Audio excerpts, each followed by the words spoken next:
I'm Simo Vilagazi, and it is a pleasure and a privilege once again to bring you another exciting episode of the Zivoli Round Corner.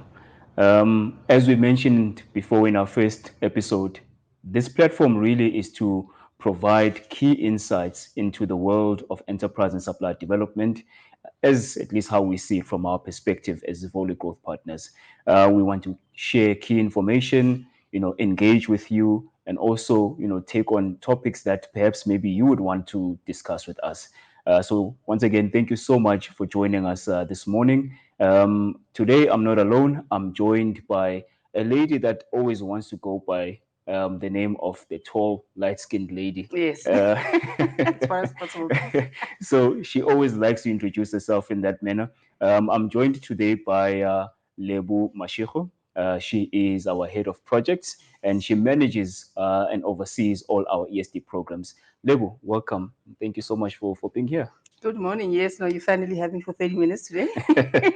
You managed to pin me down. So, good morning, everyone. My name is Leboham Mashiko, and I have the difficult task of overseeing our ESD programs. So, I'm responsible for execution and making sure that everything gets done the way it should be.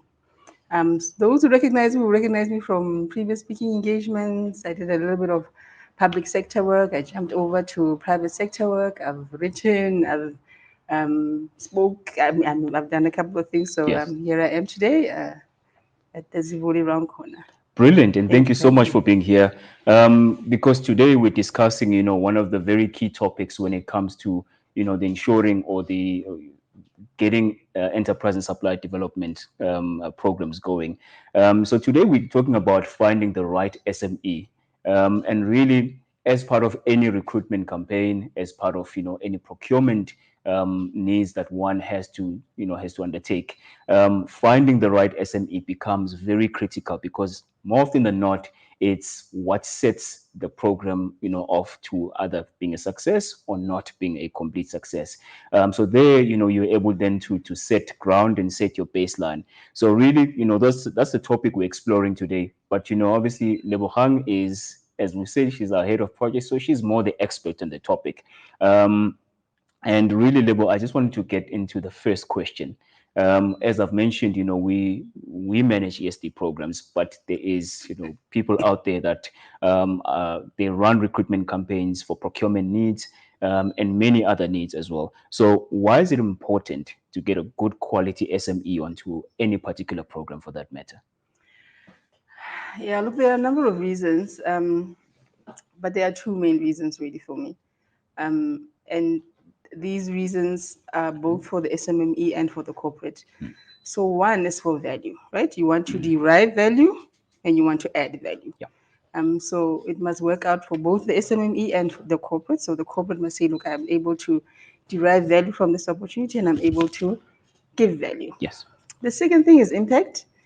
I think we speak of impact related to numbers and stories and things like that. But really, what impact is results that outlive you, Yeah. right? You want to be sure that the SME is sustainable beyond your program or beyond your opportunity. So those are the two main reasons: impact and value.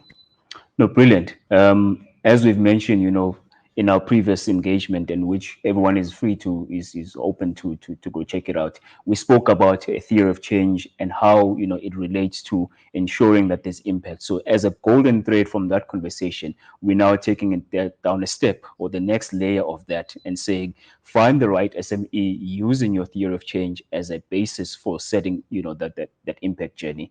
And so, really, it is because of that.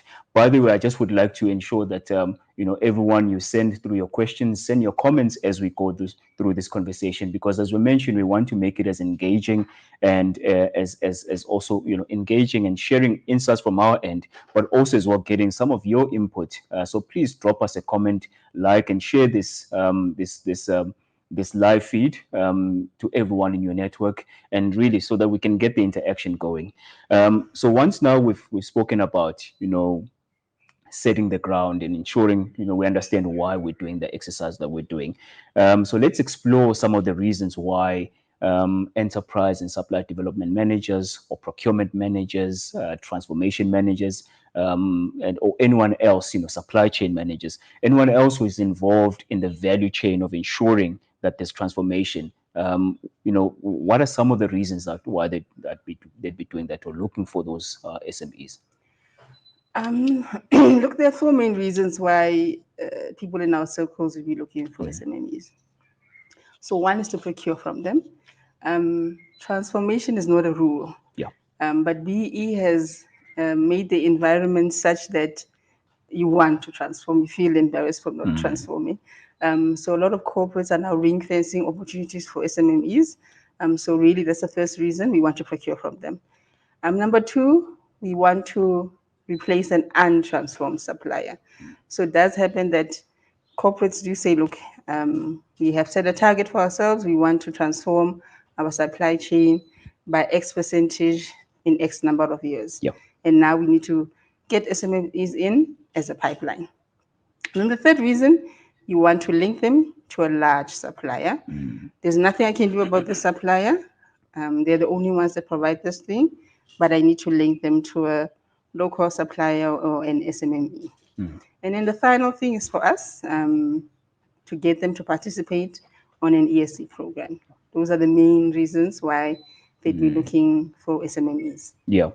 And, as they go about their journey of trying to find the right SMEs onto programs or for procurement opportunities, one of the biggest considerations that they have to look at is both quality and quantity of SMEs.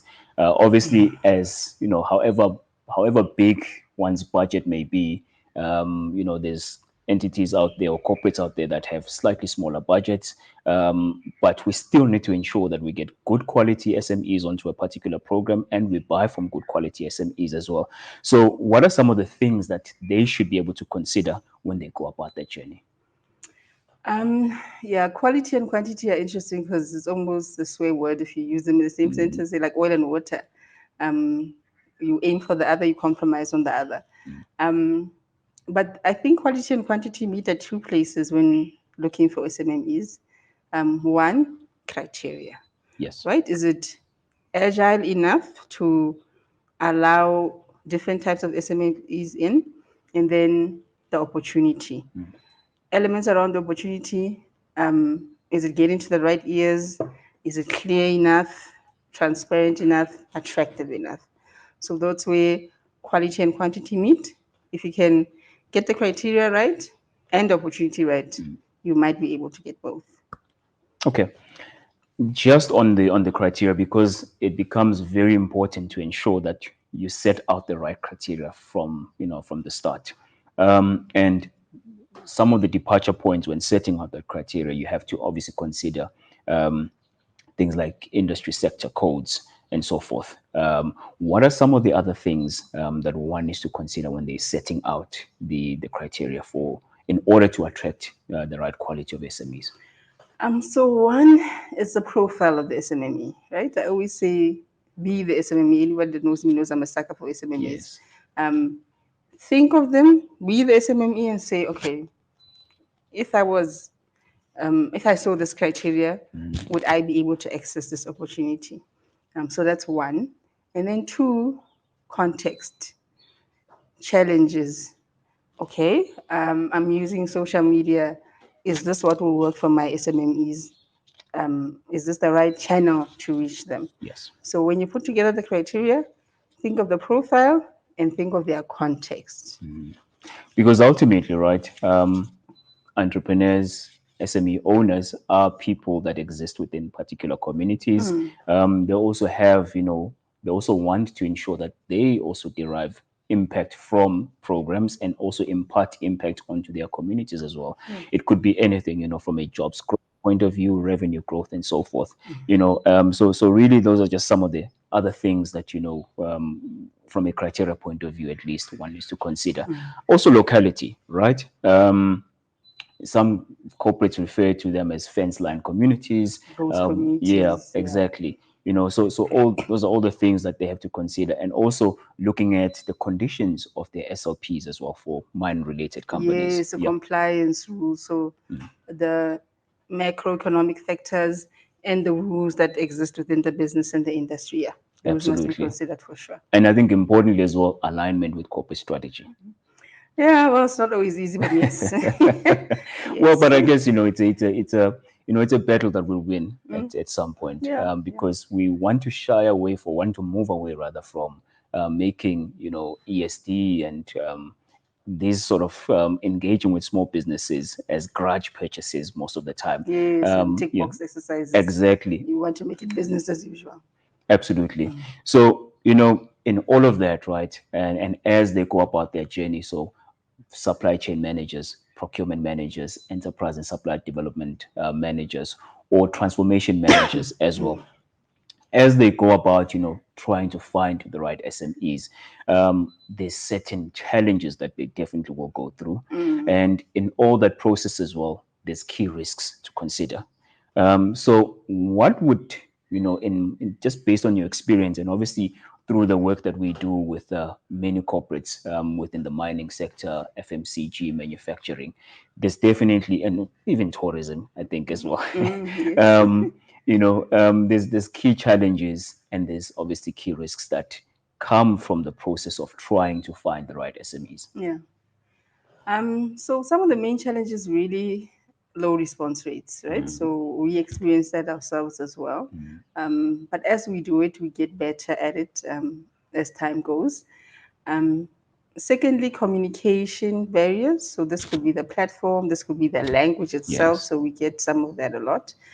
Um, Also, the mismatch of expectations. So we'll communicate and say these are the benefits of the program. This is what we're doing on the program, and then you'll still get an inquiry saying, "Are you gonna fund us as well? Am I not gonna get an opportunity from the client? You know." So those things are things that you need to really think about and be elaborate about solving them. Yeah. And definitely, expectations being one of the major things. Yes. It needs to be very clear that right at this point in time, this is the opportunity that we're running, and the outcome of this opportunity is for this to happen. So in Yes. most cases, it will be developmental opportunities. In some cases, maybe grant opportunities or procurement opportunities. Yes. But I think within all of that, it exists in the realm of making sure that your key messaging is very clear. So, in terms of making sure that our key messaging is very clear, what are some of the strategies, or how can you go about that ensuring? I mean, one of the things you can make that you just mentioned is from a languaging point of view, right? Making sure that your messages or your messaging speaks the right, communicates the right language. So we've got 11 or 12 now with Yes. sign language. Yes. But the key messaging is very clear. What are some of the other considerations from a key messaging point of view? I find that SMEs, one, they appreciate transparency. So, what are these documents that you're looking for? What are you going to do with them?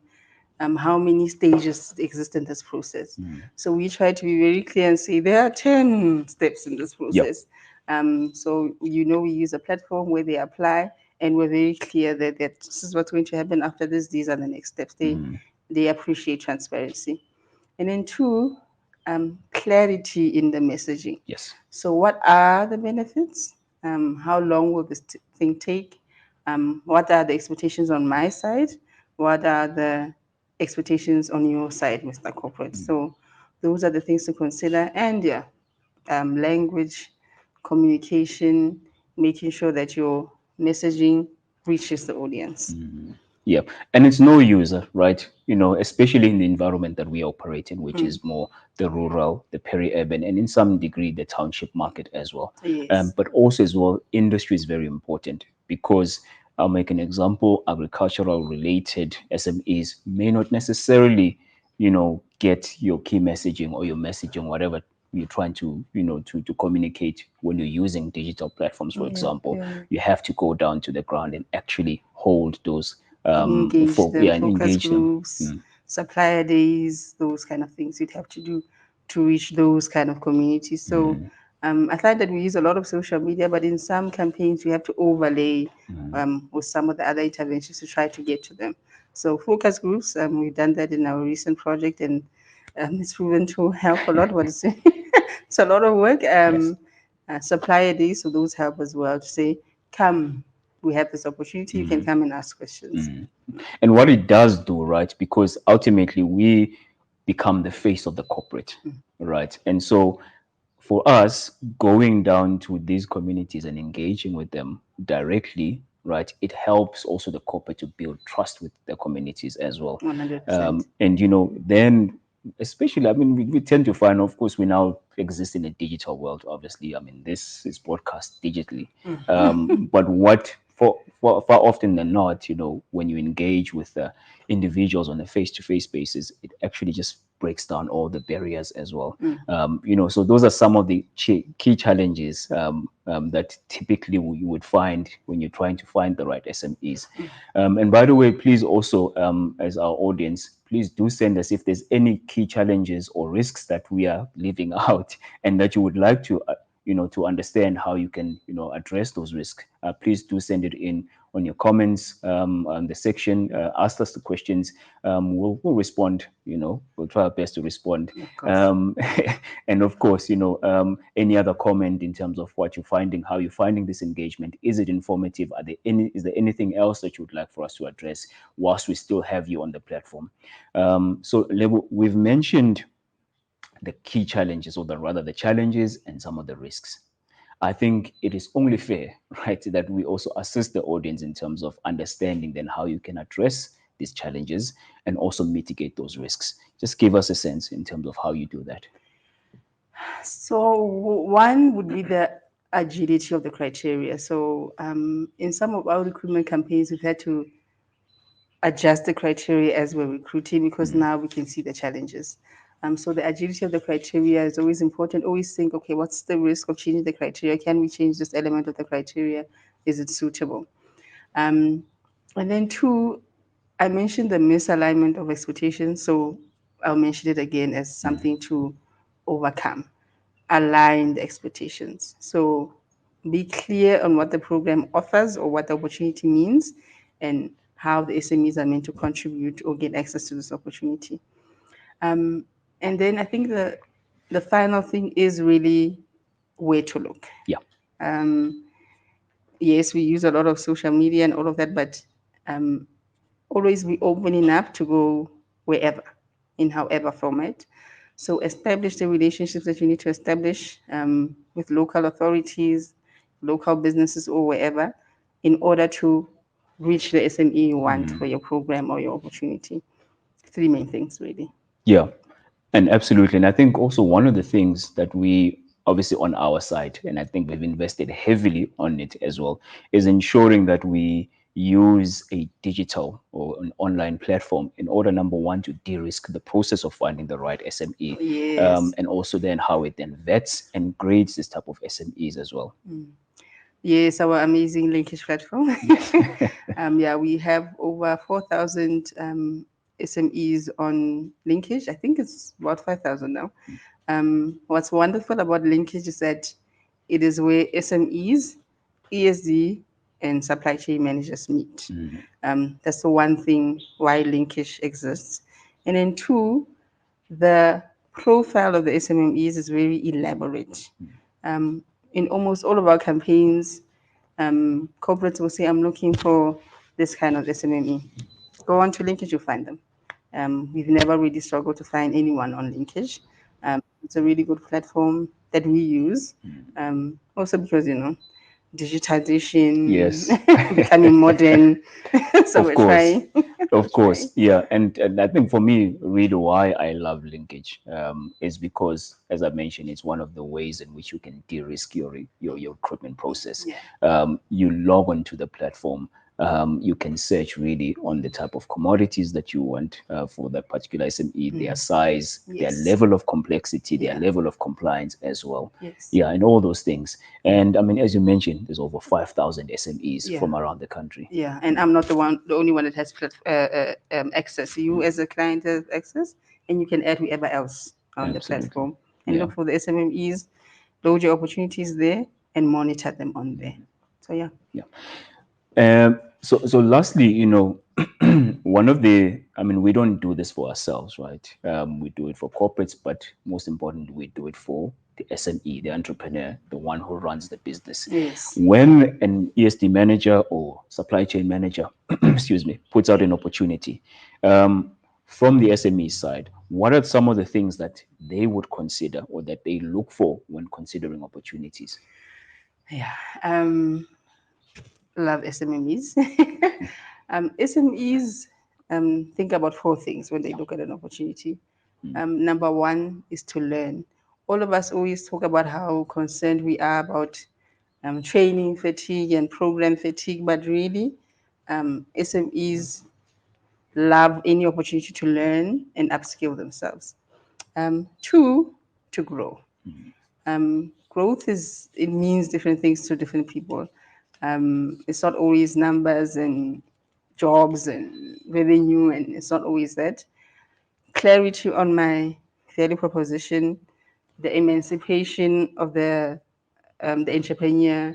My employees are better now. I have processes now. That kind of growth is also important. Number four, to make money. We can't take that off the table. There comes a point where I've learned enough. Now, give me an opportunity for me to apply what I've learned. And then the final thing, to connect. Yeah. In any program I've ran, SMEs are always like, when are we going to get together? Can I meet the others? Can we, get in a room? So they love to connect. Sometimes they're really on programs to meet other people. So those are the main things: growth, learning, making money, and connecting.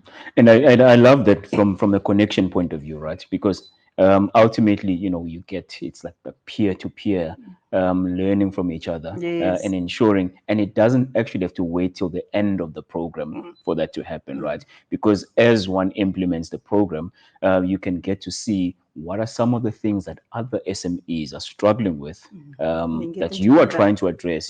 That you've got you're doing all the right things to address, but in actual fact, you're finding that the message may not necessarily be reaching the SME. So the connection builds that trust amongst the SMEs and also as the program implementer. Yes. Yeah. And more often than not, they know each other. Yes. So they really want to know, how did Seymour manage to get this contract or get to this point in his business? I need to learn from him. He needs to help me. So any opportunity to really get them together, do it. Definitely. And also encouraging trade amongst each other, right? And Yes. that's how you can also enlarge impact over and above the fact that you've given them the opportunity to for them to supply you with services, but also as well they are able to trade amongst each other. 100%. Yeah. Um, yeah, I mean, I think we've covered a lot. Don't know if there's any questions or comments from participants as yet, but I think really from a closing remarks level, just share with us some of the closing remarks when one is going through, and your recommendations as well, when one is, trying to find the right SMEs. Yeah, I could talk all day. The art of looking for SMMEs must include the science of solving for SMMEs. Yes. Um, be the SMME, figure out what the problem could potentially be, why you're getting low responses, and isolate that problem and solve for it. Um, Sometimes it's a really small thing that makes you get a small um, response rate. Um, Change the criteria, allow them to all apply, and then see what you can sift out in the criteria as you go through the process. So as you look, problem solve. Really, there's nothing else. And think about your criteria carefully. Don't be too attached to your criteria. Think about what you can lessen the criteria to allow other SMMEs in. Brilliant. Thank you so much, Lebo. I think today, has been quite insightful, and I hope that the audience as well has gained, valuable insights when it comes to trying to find the right SMEs for them to join their ESD programs or for them to, procure from them.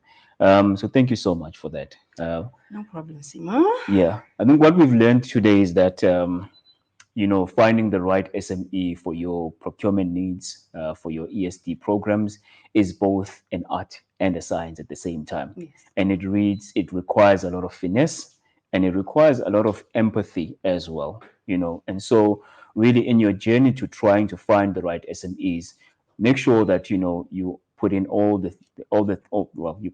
you implement all the required levers and ensure that your impact is set out from scratch.